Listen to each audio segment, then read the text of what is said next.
the next part of the plan that kind of got Barak to not want to go. God says, I will draw out Sisera, the general of Jabin's army, to meet you by the river Kishon with his chariots and troops. God says, I want you to leave the safety of the mountain and meet the chariots on this flat, dry area next to the Kishon River. See, that's military suicide. It would be a perfect slaughter for General Sisera. The chariots would have ample room to maneuver. Can you imagine on there? That's a perfect place to have a chariot. That's a basketball court. Perfect. The armies could attack from any side they wanted to. Men hiding in the safety of the mountain was a good idea, but walking down into a dry floodplain where the army could surround them and the chariots could go as fast as they wanted, turn on a dime and wipe you out was a bad idea. And so Barak said, I don't want to go. It didn't matter that God had said, I will give them into your hand, because he wasn't going to go. But then this woman, Deborah, calls on him, brings her into her home. I see her serving him a nice drink, sits him down, looks right in his eyes, and says, I know what God told you to do. Why haven't you done it? I know God gave you a plan and that he expects you to follow through on it. What are you waiting for?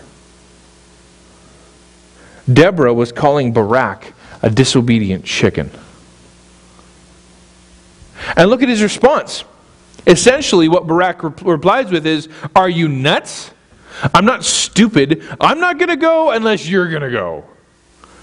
He's hoping Deborah's going to let him off the hook. Well, yeah, I know it's nuts. You're supposed to go fight. I'll stay here. Barak says, if you go with me, I will go, but if you don't go with me, I won't go. Barak actually asks this woman to go with him into the heat of a battle that he believes is going to be a slaughter. See, she's a wife, she's a mother, she's a homemaker, she's the caretaker of the people around her. She's not a warrior. But she's going to be his excuse not to go. If the judge won't go, well, then neither am I. Here we see Barak's cowardice. But we also see Deborah's strength. How does she reply in verse 9? All right, very well, Deborah said, I'll go with you. Literally in the Hebrew it says, going, I'll go. Or, if you go, I'll go. That's a contrast of characters. And I love when the Bible contrasts characters like this. On one side, you have Deborah, whose name means bee. Her name means bee. Like the little busy bug that makes honey. And on the other side, you have Thunderbolt, general of the army. Now, can you see that? Get this picture in your mind. Deborah, the bee, the godly housewife who takes care of people, looking straight into the eyes of General Thunderbolt and calling him a lily-livered, pusillanimous chicken for not listening to God and going into battle. And then the little bee ends up holding General Thunderbolt's hand all the way to Mount Tabor, so he'll have the intestinal fortitude to do what God is asking him to do. I love this picture of the Spirit of God who makes people strong, and it has nothing to do with the size of their muscles. My hope is that we all have this kind of lady in our life who has that kind of courage to tell us these kind of things. But Deborah, the prophetess of God, has another message for Barak at the end of verse 9. But, she says, I'll go with you, but because of the way you're going about this, the honor will not be yours, for the Lord will hand Sisera over to a woman. Again, we get the same theme of shaming the cowardly men by having a woman do their job. And at the end, that's what happens. A woman named Jael ends up killing Sisera, the general of the army, not Barak, which is a shame to both of them. But the story of the battle is a very cool one. Let's talk about that for a minute. We don't really learn exactly how it goes from chapter 4. Let's look at verse 12 in chapter 4. When Sisera was told that Barak the son of Abinoam had gone up to Mount Tabor, Sisera called out all his chariots, so 900 chariots of iron, and all the men who were with him from Harosheth Haggayim to the river Kishon. So now you see the battlefield forming. Sisera has taken the bait. He's come to wipe out the Israelite army once and for all. Verse 14. And Deborah said to Barak, "Up! For this is the day in which the Lord has given Sisera into your hand. Does not the Lord go before you?" I think this is Barak chickening out again. He made it as far as the mountain. Deborah literally has to kick him off the mountain, saying, "Get up, go, come on, this is it. Sisera's taken the bait. God's with you, go fight." What a wuss. And how amazing is Deborah? So Barak went down from Mount Tabor, finally, after getting kicked out by Aunt Bee, with 10,000 men following him. And the Lord routed Sisera and all his chariots and all his army before Barak by the edge of the sword. Okay? The Lord routed Sisera and all his chariots and all his army before Barak by the edge of the sword. And Sisera got down from his chariot and fled away on foot, and Barak pursued the chariots and the army of Harosheth Haggayim. To Harosheth Haggayim.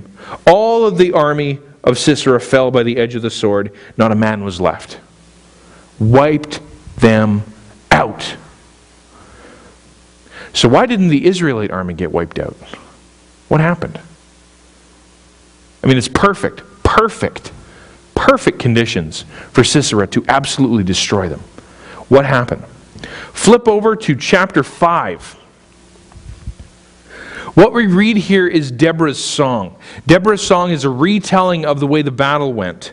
Go to chapter 5, starting at verse 4.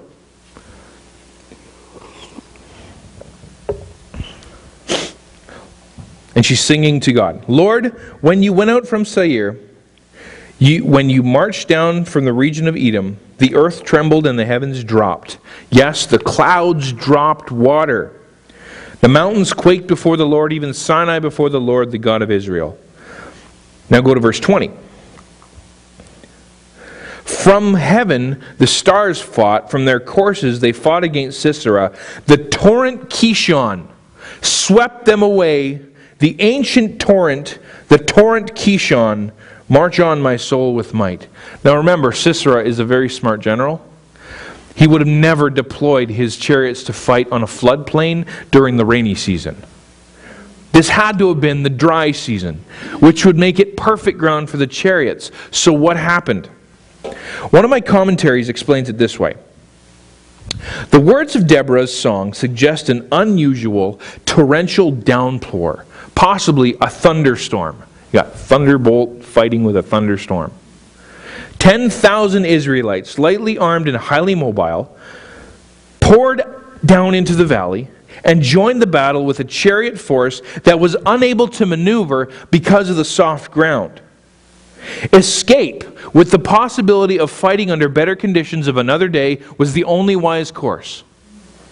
But as they made their way in a general northwesterly direction, with the Israelites in hot pursuit, the valley narrowed, decreasing the space available for deployment. This caused chariot to jostle with chariot and churn up the surface of the ground, making it even more difficult for those in the rear of the panic-stricken army. So you see it. All these chariots are riding on ahead, and they're getting stuck and clambered up. The valley is narrowing, the mountains are coming together, and you see a plug-up of horses, chariots stuck, and the entire army coming up behind them with nowhere to go. Meanwhile, the river was continuing to rise as fed by these innumerable tributaries into the Kishon, rushing down from the surrounding hills. And the words of Deborah must have formed the epitaph of many. The river Kishon swept them away. How cool is that? That's amazing. What a perfect plan God had come up with.